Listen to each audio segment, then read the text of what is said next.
नमस्कार दर्शक बंधु आपण को आम चैनल को स्वागत। पवित्र स्नान पूर्णिमा बा ज्येष्ठ पूर्णिमा उपलक्षे समस्त कुंभ राशिर व्यक्ति विशेष मानकु अनेक अनेक शुभेच्छा और शुभकामना।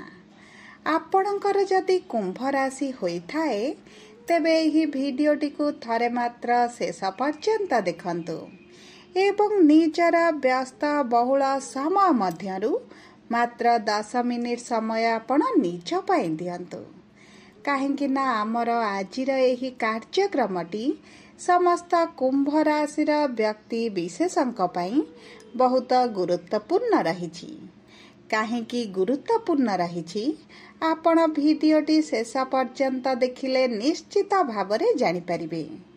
देखंतु आपणक कुंभ राशि रे एही देवस्नान पूर्णिमा बा ज्येष्ठ पूर्णिमा दिन सूर्य आसुचंती पंचम भावको जोठारे गुरु एवं बुधंक सहित विराजमान करिवे एवं एही सूर्यंकर गोचर क्षणी बुध एवं गुरु होइजिबे अस्त जहा फलरे आपणक जीवन रे बड़ परिवर्तन हेबाकु जाउछि एवं एही परिवर्तन आपणको किछि शुभ फल देबो एवं किछि अशुभ फल मध्य प्रदान करि पारे। ता सहित देखंतु दर्शक बंधु एही 6 तारिख दिन बुध एवं 7 तारिख दिन मंगल करिसंती परिवर्तन जहा फलरे आपणक जीवन रे मध्य बड़ परिवर्तन हेबाकु जाउछि। तेबे आसंतु जानिबा एही देवस्नान पूर्णिमा बा ज्येष्ठ पूर्णिमा ठारू आपणक जीवन रे कोन सब बड़ परिवर्तन हेबाकु जाउछि। किंतु भिडियोटी आरंभ करिबा पूर्वरु जदि आपणकर भी कुंभ राशि होइथाए एवं आपण भी ईश्वरन को आंतरिक भक्ति एवं विश्वास करंती तेबे भिडियोटी को लाइक करंतु एवं कमेंट बॉक्स रे जय जगन्नाथ जय मां लक्ष्मी अवश्य लिखि दियंतु। ता सहित आपणक मन रे जहा भी प्रश्न रहिछि जहा भी द्वंद्व रहिछि आपण कमेंट बॉक्स रे लिखि जणांतु। आमे आपणक प्रश्नर उत्तर देबा पाई यथा संभव प्रयास करिबो। देखंतु विलंब हेले मध्य आपणक प्रश्नर आमे निश्चित उत्तर देबो।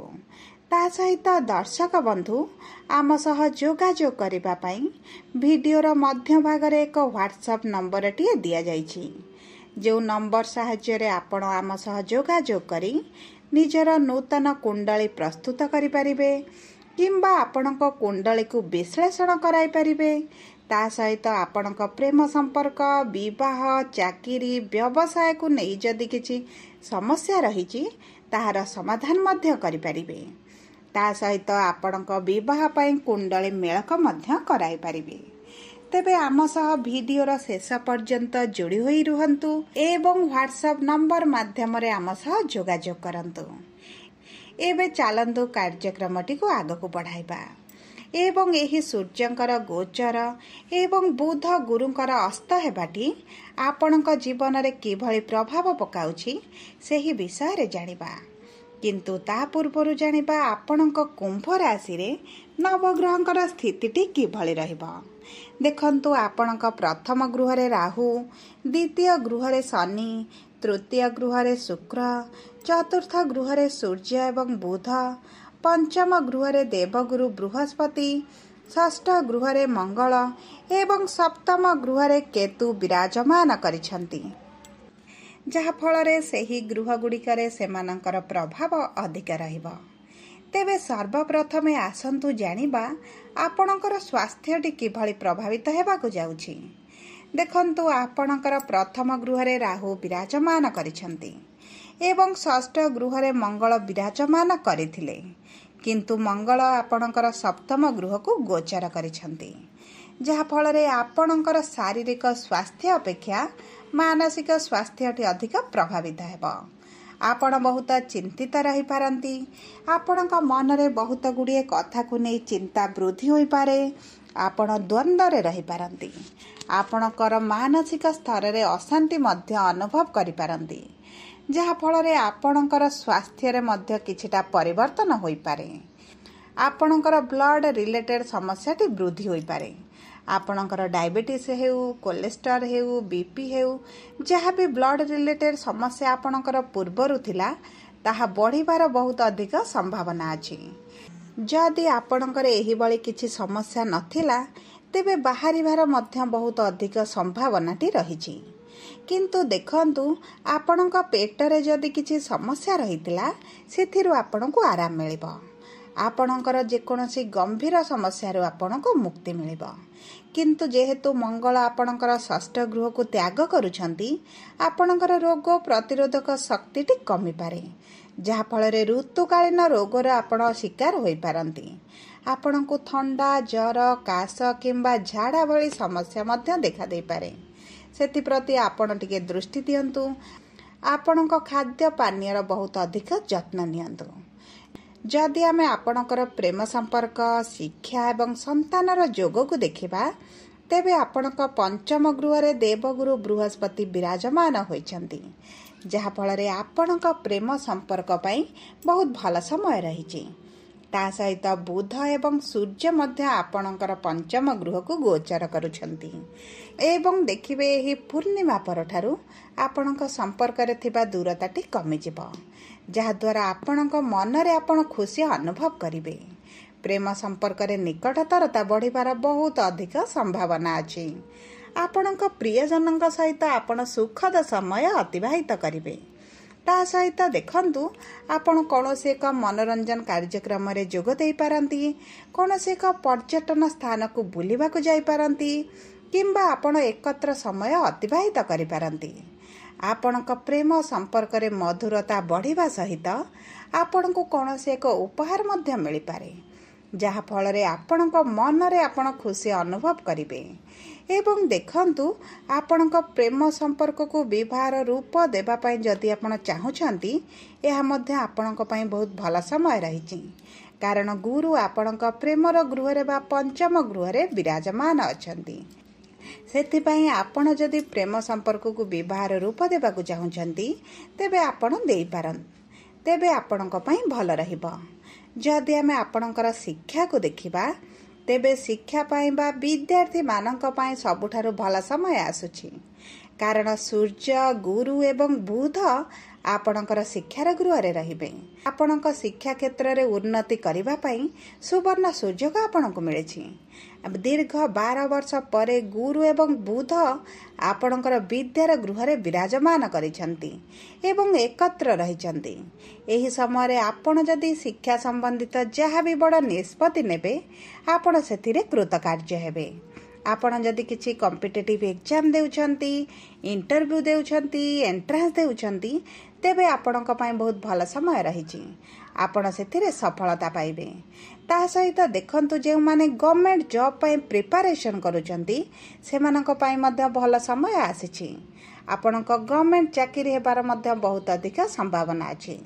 किंतु देखंतु आपणक कुंडली रे गुरु एवं बुधंकर स्थिति किभଳି रहिछि ताहा सबुठारु महत्वपूर्ण। कारण आपणक कुंडली रे जदि गुरुंकर स्थिति भल रहितिबो तेबे आपणकर निश्चित गवर्नमेंट जॉब हेबार बहुत अधिक संभावना टी बढ़ी जाउछि। सेति पई आपण आपणक कुंडली को विश्लेषण करांतु एवं जानंतु जे आपणकर गवर्नमेंट जॉब रो जोग रहिछि किंबा रहि नाही। ता सहित जदि आमे आपणकर संतानर जोग को देखिबा तेबे देखंतु गुरु हेउचंती शुभ ग्रह। आपणक संतानर गृह रे विराजमान करिसंती दीर्घ 12 वर्ष परे जहा फଳରେ आपणक संतान को नैथिबा चिंता संतान को नैथिबा समस्या गुड़िक धीरे धीरे ह्रास पाइबा आरंभ करिबो। आपणकर भाग्य आपणक साथ देउछि। आपणक दुख कष्ट पीड़ा संतान को नै जहा भी रहिछि ताहा सब दूर होई जिवो। आपण डाक्तरंक सह परामर्श करंतु, आपणक कर्म करंतु, आपणको निश्चित संतान प्राप्ति होई जिवो। जदि आपण नव विवाहित अछंती संतान पई जदि प्लानिंग करूछंती तेबे आपण एही समयटी आपणक पई सबुठारु भल समय रहिबो। आपण संतान पई चेष्टा करंतु, संतान सुख प्राप्त करिवे। जदि आमे आपणकर विवाहर जोग को देखिबा बा वैवाहिक संपर्क को देखिबा तेबे आपणक सप्तम गृह हेउछि विवाहर गृह, आपणक जीवन साथींकर गृह। ଯେଉଁ କୁମ୍ଭ ରାଶିର ଅବିବାହିତ ବ୍ୟକ୍ତିମାନେ ବିବାହର ଯୋଜନାରେ ରହିଛନ୍ତି ଏବଂ ପୂର୍ବରୁ ବିବାହ ପାଇଁ ଚେଷ୍ଟା କରି ମଧ୍ୟ ବିଫଳତାର ସାମ୍ନା ହେଉଥିଲେ କିମ୍ବା ବିଳମ୍ବକୁ ଦେଖୁଥିଲେ, ତେବେ ଆପଣଙ୍କ ବିବାହ ପାଇଁ ଭଲ ସମୟ ଆସିଛି। କାରଣ ମଙ୍ଗଳ ଆପଣଙ୍କର ସପ୍ତମ ଗୃହକୁ ଗୋଚର କରୁଛନ୍ତି।